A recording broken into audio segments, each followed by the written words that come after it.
नमस्कार। मैं सुनील कुमार आपका स्वागत करता हूं आपके अपने चैनल क्या ऐसा होता है।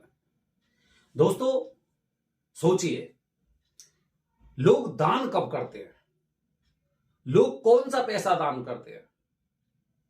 या फिर लोग जो दहेज देते हैं वो कैसा पैसा होता है? या फिर लोग जो दहेज लेते हैं वो कैसा पैसा होता है? सोचिए। पूरे वीडियो के माध्यम से अगर आपको वीडियो अच्छा लगता है, ये लोगों को जागरूक करने वाला वीडियो है और आप लोगों से उम्मीद है कि कम से कम कमेंट बॉक्स में हर हर महादेव जरूर लिखें। दोस्तों, दान दान इंसान किसी एक वजह से नहीं करता है, बहुत वजह होती है। हो सकता है उनमें पहली वजह यह हो कि भगवान मेरे साथ कुछ अच्छा हो जाए तो मैं ये करूंगा, दान हो गया। लेकिन सारे लोग इस तरह के नहीं होते हैं। कुछ लोग ऐसे होते हैं जो अपने जीवन की कुछ परेशानियों को पैसे के रूप में निकालकर और दान करते हैं। कहते हैं ना कि जीवन में कुछ नहीं किया, कमाना खाना तो है ही है, भंडारा कर दो। क्यों?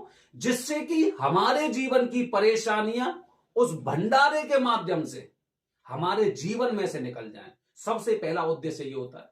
जो इंसान दान करता है, या तो वो इंसान दान करेगा जिसके पास बहुत ज्यादा पैसा है, ब्लैक का पैसा उसने कमाया है, और उसके पश्चात वो कहते ना, वो कहते कौन सा, गुप्त दान के माध्यम से वो पैसा दे रहा है। भंडारे करने वाले लोग, भंडारे के लिए पैसा कौन दे रहे हैं? भंडारे के लिए पैसा वो दे रहे हैं जो अपने जीवन में से कहते हैं ना, अपने दोषों को निकाल निकाल कर वो पैसा देते हैं। क्योंकि अगर हम शास्त्रों की बात करते हैं, अगर हम वेदों की बात करते हैं, हमें प्रत्येक इंसान को अपने जीवन का जो भी हमारी कमाई होती है उसमें से 10वां भाग हमें इस तरह से निकालना चाहिए। उस पर हमारा हक नहीं होता है, बल्कि उस पर अधिकतर जानवरों का हक होता है। पहले के समय पे जो दान करते थे वो दान कुछ लोगों के लिए करते थे, जैसे कि गरीब लोग हो गए, या फिर ब्राह्मण हो गए, या फिर गौ माता हो गई, गौशाला वगैरह हो गई, या फिर जानवरों के लिए। इस तरह के दान होते हैं। आजकल क्या स्थिति है? आजकल अगर किसी इंसान को पता चलता है कि उस जगह भंडारा हो रहा है तो घर में खाना नहीं बनते उनके में, वो घर में खाना नहीं बनाते। हमने क्या खाया? हमने खाया वो, क्योंकि अगर उदाहरण के लिए अगर मैं दान कर रहा हूं, भंडारा कर रहा हूं, तो क्यों कर रहा हूं? कि मेरे जीवन में जो परेशानी आ रही थी उसका निवारण भंडारे के माध्यम से हो जाए। आपने क्या खाया? मेरी परेशानियों को खाया। कैसा फल प्राप्त होगा आपको? भंडारा खाने से पहले सोचिए। हां, अगर आप निर्धन हैं, गरीब हैं, खाना बनाने में असमर्थ है, या फिर आप अकेले रह रहे हैं, घर परिवार से दूर रह रहे हैं, बनाने खाने की दिक्कत है, ये मतलब कुछ ऐसी समस्या है, या फिर आप रास्ते से गुजर रहे हैं, आप वहां पे, वो एक अलग चीज होती है, ठीक है। लेकिन स्पेशली अगर आप खाना खाने जा रहे हैं, भंडारा खाने जा रहे हैं, तो निश्चित रूप से आपने जो पॉजिटिव एनर्जी इकट्ठी की थी वो पॉजिटिव एनर्जी कहीं ना कहीं दूषित होने वाली है। दोस्तों, भंडारे के लिए पैसा हम केवल इसलिए निकालते हैं क्योंकि वो भंडारा हम गरीबों के लिए करना चाह रहे हैं, हम आसपास के जानवरों के लिए करना चाह रहे हैं। हम इसलिए करना चाहते हैं क्योंकि हमें दान करना चाहिए। और दान क्यों करना चाहिए? जिससे हमारा शरीर स्वस्थ रहे, हमारे शरीर की जितनी नेगेटिव एनर्जी है या हमारे परिवार में जो भी नेगेटिविटी है वो दान के माध्यम से बाहर चली जाती है। काल सर्प दोष की पूजा के बारे में आपने सुना होगा। काल सर्प दोष की पूजा क्या होती है? जब आप पूजा करने बैठते हैं तो आपके सामने चौकियां होती हैं और गुरुजी मंत्र के द्वारा क्या कहते हैं कि ये आपकी सामग्री है। उसके पश्चात जो आपकी कुंडली के दोष होते हैं वो मंत्रों के माध्यम से वो कहते हैं कि अब ये काल सर्प दोष इस सामग्री पर आ गया। उसके पश्चात अगला संकल्प कराते हैं कि ये मैं गुरुजी को दान कर रहा हूं। क्या दान हुआ? केवल सामग्री नहीं हुई, बल्कि आपके जीवन में जो नकारात्मक चीजें थी, कुंडली के जो दोष वगैरह थे, जो मंत्रों के माध्यम से उस सामग्री पर स्थापित किए थे, वो दान हुए। तो भंडारा खाने से पहले आपको एक बार सोचना जरूर चाहिए कि मैं क्या कर रहा हूं और क्या खा रहा हूं। मनुष्य बनाया है, हमें दान करने के लिए बनाया है, दान लेने के लिए नहीं। दान लेने का अधिकार जिनको है उन्हें दान लेना चाहिए। भंडारे में आप खाना खा रहे हैं तो आप सोचिए, आप उन लोगों के पाप को खाकर आए। 1 मिनट से ही मानिए, भले ही वो मंदिर में हो रहा है, लेकिन जिन लोगों ने वो पैसा मिलाकर जो भंडारा किया था, उन्होंने अपनी नेगेटिव एनर्जी वहां पे दी, उससे खाना बना और उसे आप ग्रहण करके आ रहे हैं। तो दोस्तों, भंडारा खाने से पहले आपको ये सोचना चाहिए। इसी का दूसरा उदाहरण, कुछ लोग ऐसे होते हैं जो दहेज मांगते हैं। अभी मेरे सामने की बात है, एक बेटी के लिए रिश्ता देखा गया था, तो उन्होंने कहा था चलो ठीक है देख लेंगे, आपसे मुझे बात करनी है। वो बात करने लगे और बात करने के पश्चात बोले क्या देंगे। उन्होंने कहा ठीक है हम इतना इतना सामान दें, बस इतना, इसके अलावा गाड़ी कौन सी दोगे। चलो ठीक है गाड़ी ये दे देंगे। उसके पश्चात बोलने लगे अच्छा ये दे दोगे, मुझे क्या दोगे, कि चलो आपके लिए ये दे देंगे। ऐसे ऐसे करते करते जो इंसान दहेज को मांग मांग के धीरे धीरे करके 25 लाख तक पहुंच गया।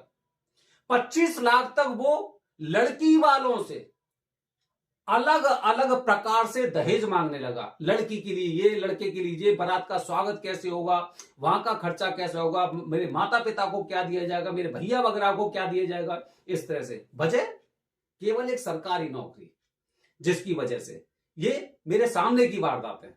ठीक है, तो इस तरह से ये लोग दहेज मांग रहे हैं, दहेज। ठीक है, अब सुनिए, ये दहेज लेते ना, ऐसे लोगों को देखिए जो लोग दहेज मांगते हैं, और 2 साल के अंदर ऐसे लोगों को आप देखना कि क्या स्थिति होती है। दहेज, अब सुनिए, उदाहरण के लिए अगर मेरी बेटी है और मैं दहेज दे रहा हूं, मेरे परिवार में क्या स्थिति है। मेरे परिवार में हो सकता है, क्योंकि हर परिवार के जीवन में, हर इंसान के जीवन में पितृदोष तो होता ही है। अगर मैं पूजा कर चुका हूं तो ठीक है, लेकिन पूजा नहीं की तो उस दहेज के साथ क्या जा रहा है, इस परिवार का पितृदोष जा रहा है। एक तो पितृदोष जा रहा है, दूसरा मैंने अपने जीवन में किया होगा, थोड़ा बहुत दान किया होगा, पुण्य किया होगा, लेकिन शायद उतना नहीं। क्योंकि हर इंसान यह बोलता है कि मैं दान करता हूं, हिस्सा कितना होना चाहिए, 10वां। अगर आप 10,000 रुपए महीने के कमा रहे हैं, या फिर 15,000 रुपए या 20,000 रुपए कमा रहे हैं, तो 2,000 पर आपका हक नहीं है, वो आपका हक नहीं है। तो एक तो आपके परिवार में नकारात्मक चीज पहले से ही, क्योंकि आपने वो वाला हिस्सा दिया ही नहीं, जो दूसरों का हिस्सा था उसे खा गए। अब आप अपनी बेटी की शादी कर रहे हैं, तो पैसा जो आपने इकट्ठा किया या फिर कहीं से पैसा लिया, उसमें कहीं ना कहीं पितृदोष है जो उस घर में जा रहा है। जो लोग दहेज लेते हैं वो जीवन भर सुखी नहीं रहते, क्योंकि पहले तो उनके जीवन में पहले से ही पितृदोष होगा, और दूसरा भी पितृदोष सामग्री के साथ जो जाता है। जो सामग्री आप दे रहे हैं, दहेज में दे रहे हैं, चाहे वो आप गाड़ी दे रहे हैं या फिर आप कोई भी सामान दे रहे हैं, ये सारा की सारा अपने साथ पितृदोष लेकर जाता है। और जब पितृदोष लेके जाएगा तो उस परिवार पर डबल पितृदोष होता है। और यही वजह होती है दोस्तों कि जो लोग अपनी इच्छा से गाड़ी मांगते हैं, वो गाड़ी चलाने लायक नहीं रहते।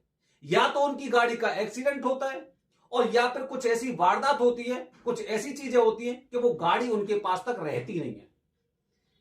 इसीलिए जो लोग भंडारा खा रहे हैं या फिर जो लोग दहेज मांग रहे हैं, वो पहले सोच लें कि अपने कर्मों को किस तरह से खंडित कर रहे हैं, अपने कर्मों को किस तरह से खराब कर रहे हैं। डबल पितृदोष, इंसान एक पितृदोष को नहीं झेल पाता है। डबल पितृदोष जब आपके जीवन में हो रहा है, आपने तो पैसा ले लिया, आपको तो लेते समय तो सबको खुशी होती है, सबको प्रसन्नता होती है, लेकिन जब चुकाया जाता है तो लोगों की आंखें खुल जाती हैं। ऐसे ऐसे लोगों को हमने देखा है जिन्होंने बहुत अच्छी अपनी बेटी की शादी की, और वहां पर जाते ही उनकी तबीयत खराब हो जाती है, वो कार्य करने लायक नहीं रहती, या फिर उस परिवार में कुछ ना कुछ ऐसी विकट स्थिति हो जाती है कि बाद में ना उन्हें वो बहुत अच्छी वाली शादी बहुत महंगी दिखाई देती है, बहुत महंगी पड़ती है, उनको महसूस होती है। तो दहेज ले रहे हैं तो सोच समझ के लेना, क्योंकि इसका मूल कतरा कतरा तक आपको चुकाना पड़ेगा। और जो लोग ये कहते हैं ना, अंबानी इतना देते हैं, अडानी इतना देते हैं, तो केवल देना देखा है आपने, अभी जो लेता है वो नहीं देखा आपने। और जो इंसान ऐसा होता है उसके अंदर के जीवन के बारे में हमें पता नहीं रहता है।